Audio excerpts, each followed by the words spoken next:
All right, in part U, is there a time c negative 4 less than c less than 3 such that g double prime of c is 0? Give a reason for your answer. I want to address back here in part C to something very similar.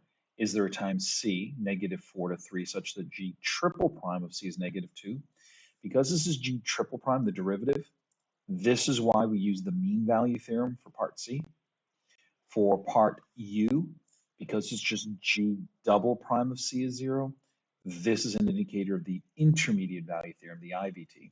Remember, the IVT just says that if, and we'll just use these numbers here, if at negative 4, the graph is up here, and at positive 3, the graph is down here, and the graph is continuous, then somewhere along the way, at some point C, or whatever that is, you must pick up every function value between these.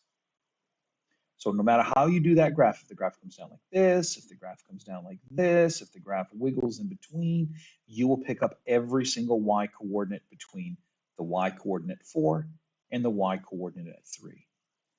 And now, since we don't know what those values are yet, maybe we'll see. If one of them is positive and the other one's negative, then somewhere in there you must hit 0. All right, so let's take a look.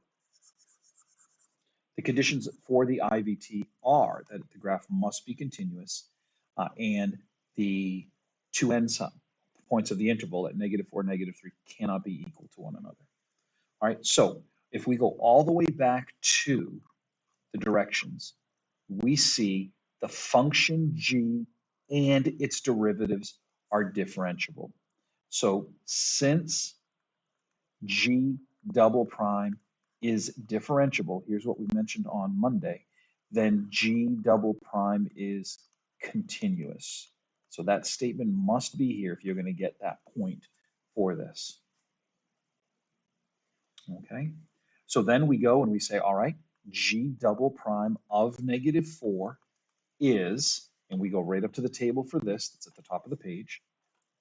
G double prime of 3 is, we go to the table right at the top of the page. And so therefore, by the IVT, since G double prime of 4 is 13 and G double prime of 3 is negative 1, then there must be a C on that interval where G double prime of C is 0. Okay, that's the intermediate value theorem.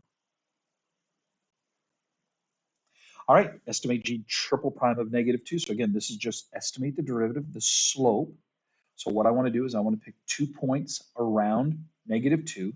So I'm going to say G double prime of negative 4 is 13 and G double prime of negative 1 is 10.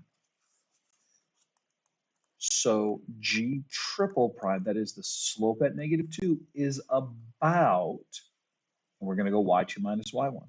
So we're going to go G double prime of negative 1 minus G double prime of negative 4 over negative 1 minus negative 4.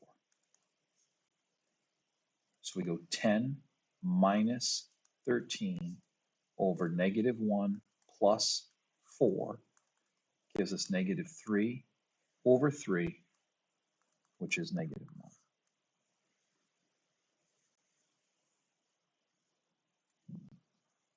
Okay. I'm going to go ahead and stop this video here. W is a little bit lengthier, so I want to put that on its own video.